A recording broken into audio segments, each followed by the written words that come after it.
the a-hole for moving to a hotel because my wife's family insisted I sleep on a couch? My wife and I got married last summer. Her family lives across the country from us, so up until this point, I had never actually visited them. But I had met them a handful of times, and we've always gotten along fine. They invited us to come visit and stay with them for a few days, and we took them up on the offer. We flew in yesterday, and everything went well. Her dad and I watched football, while she caught up with her mom and sisters, and then we had a really nice dinner. But things went south at the end of the night when it was made clear that they didn't want me sharing a bed with my wife while in their home, and that they expected me to sleep on a couch. I honestly thought they were joking at first, but they insisted we sleep separately.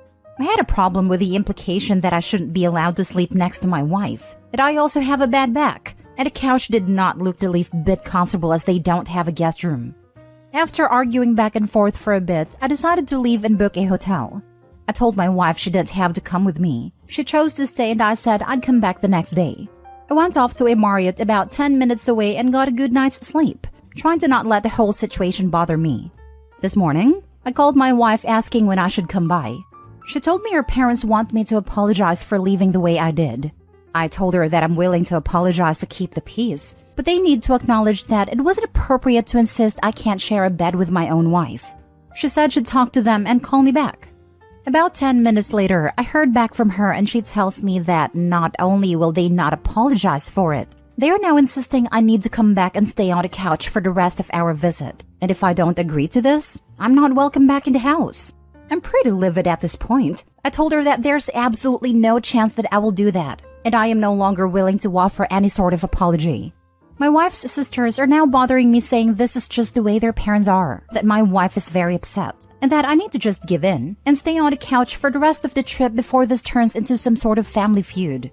From my perspective, I don't care what they think, and I'm willing to treat the rest of this trip as a solo vacation, go sightseeing, and meet my wife back at the airport at the end of the week. Am I the a-hole? Now for the top comments. Not the a-hole. What kind of people are these?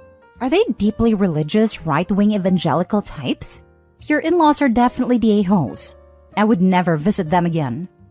Believe it or not, they're actually super liberal Bernie supporters. They do go to church on the regular, but I never expected this sort of behavior from them. This is unlikely to be about religion or politics then. This is about them not respecting your wife as an adult and you as her partner. Not the a-hole. Your in-laws are abhorrent hosts. It's their house, their rules, and their rules are stupid. Rather than fighting a pointless battle, you set a clear and valid boundary, and they chose to take offense to it. They want you to stay on their couch because it's a power play. You staying in a hotel takes that power away, and they can't handle it. The fact that your wife doesn't have your back on this is a giant red flag. Good luck. I just saw a similar story like this on Pet Revenge. Wait until they come visit you, offer them a place to stay, then insist your father-in-law sleep on the couch. Your house, your rules. Not the a-hole.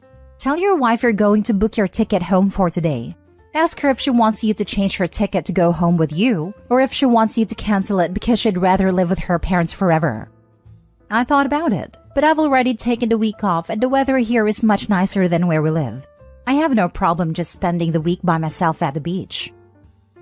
Next story. Am I the a-hole for insisting that I know exactly why my sister-in-law wants to come stay with my wife and I before I agree?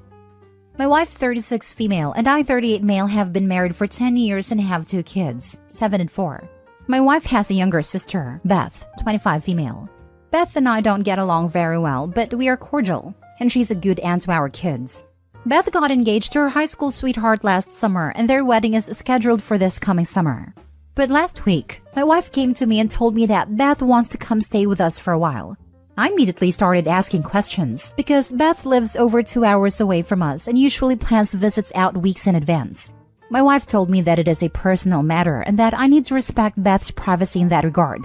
I asked my wife how long Beth would be staying, and she told me that she doesn't know, and that all she will tell me is that the wedding is currently on hold and that Beth needs a place to stay for a bit.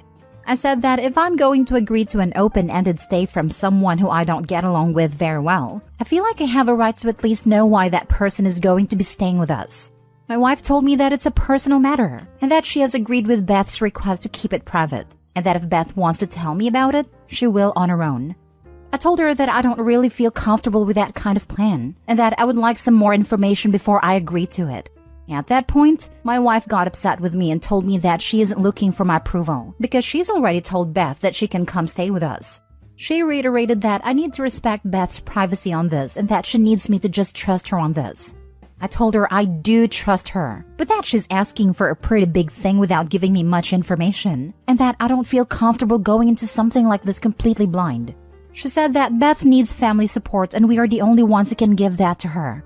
My wife's dad passed away during the pandemic, and her mom is already in an assisted living facility. She told me that she needs me to just be caring and kind to Beth, and to not bring up anything related to her engagement or wedding unless Beth brings it up to me first.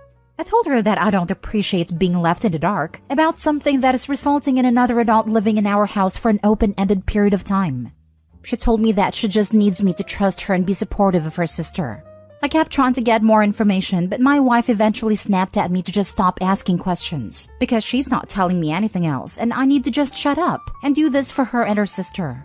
She did immediately apologize, but told me that she needs me to do this for her because it's important and that she doesn't want to hear one more thing about why Beth is staying with us. I tried to ask at least how long Beth would be staying, but she cut me off and said, "What the hell did I just say about questions?" Not the a-hole. Everyone is acting like it's obvious what is going on, but that doesn't seem to be the case to me at all. Sister-in-law has an emergency situation that requires privacy is all you know, and I do believe you reasonably should know why she's moving in. Is sister-in-law in danger? Is sister-in-law afraid of her fiancé or suffering from domestic violence? Is sister-in-law bringing danger to your own household? Is sister-in-law coping with mental health issues? Is your own family properly equipped to provide the help that she needs while maintaining your own well-being?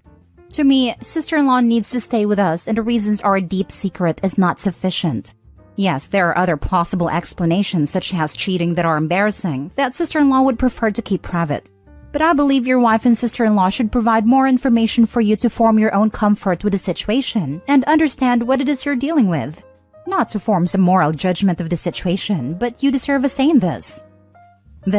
There is a whole spectrum between we are taking a break, wedding on hold, to domestic violence. At the very least, the wife needs to come clean about what they are doing going forward, both for the husband and the kids in the house. Is the ex likely to come by looking to meet with his sister for either reconciliation or something more nefarious? Are we telling people she is staying with us or is it incognito? If the kids answer the phone and it's their uncle, who presumably they've met, what do they say? What does the husband say if he calls, etc.?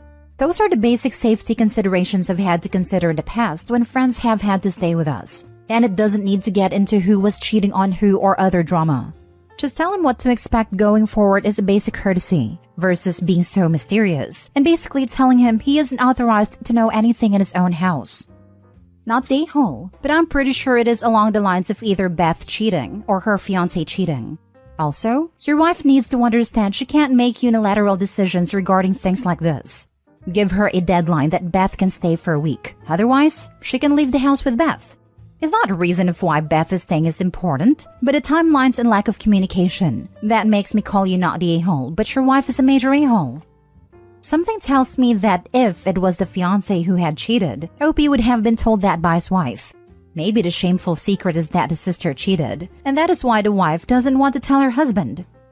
Money is on the sister-in-law cheating, hence the don't ask. Next story. Am I the a-hole for refusing to take a DNA test to confirm my fiancé and I are not related because I'm uncomfortable sharing my DNA with big business? So my 27 male, fiancé 26 female is adopted. She was adopted at birth and hasn't had any contact with her birth family. She read an article a few months ago about a married couple who were both adopted and found out they were biological siblings 6 years into their marriage. Now, she's worried that might be us, even though I was not adopted. I've explained to her over and over again that my parents have been faithful to each other, so there is no way we are siblings. She still wants us to get tested, in case there is an uncle or other relative of mine that slept around. She knows her birth mother was a prostitute, and our families lived in the same major city. I think she's being ridiculous. I don't want to waste $200 on us getting tested. I don't want to have my DNA sitting on some database where it can be hacked into. I also don't want my data sitting on a website where anyone connected to my tree can find me. It weirds me out. I told her I wasn't comfortable with her getting tested either, because who knows what skeletons her biological family has in the closet. I don't want her to find out if she's related to bad people and then be upset. I also don't want half of my future kids' genetic makeup sitting in some confidential corporate database. I told her all of this, but she still brings it up. I may have crossed a line today when I told her she was being disrespectful of my family by indicating one of them may have abandoned their child. She started crying and left, and now she's not answering any of my phone calls or texts, and her sister is calling me an a-hole for saying mean things about her biological family. As far as I'm concerned, they abandoned her, so they are dead to me and I don't owe them any respect. On the other hand, they're genetically related to her, so maybe by proxy I'm calling her a deadbeat too? I still don't want either of us to do the test, but I have a feeling this isn't going to blow over. So am I the a-hole if I continue standing firm and refuse to get tested? Now for the comments. You're the a-hole. Dude, you could just go to your medical provider, explain the situation, and have them run a comparison.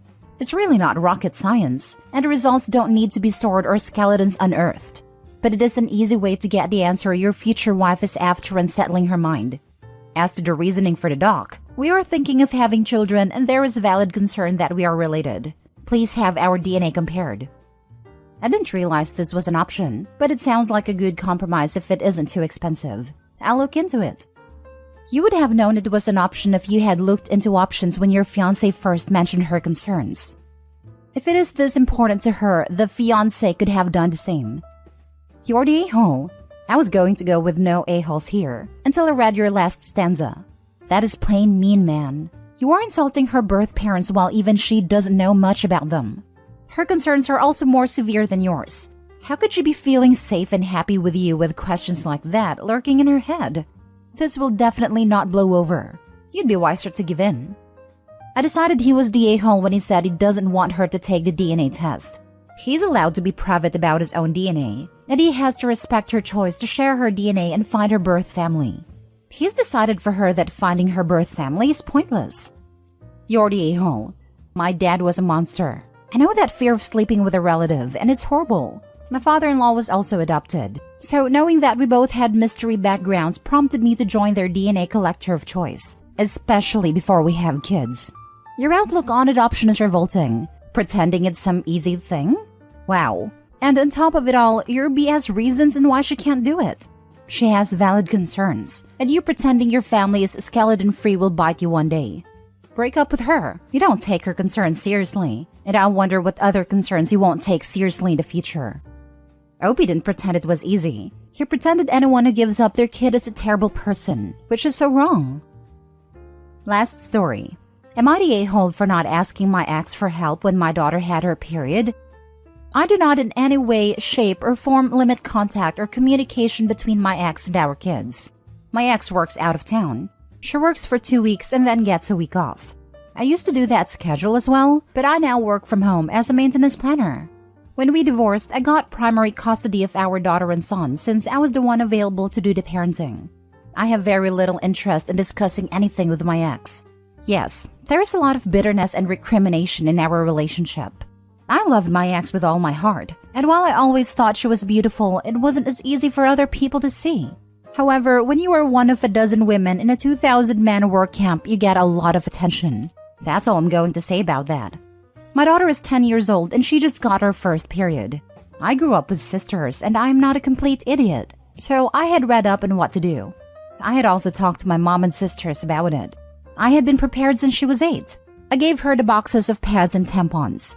I explained to her that it was normal and healthy. I watched a video with her that was a tutorial on what to do. I also asked her if she would like to talk to either my sister or the woman I'm seeing about how to do everything right. She said that she understood and would like to talk to my sister on the weekend. After dinner on Saturday, my sister talked to me about it.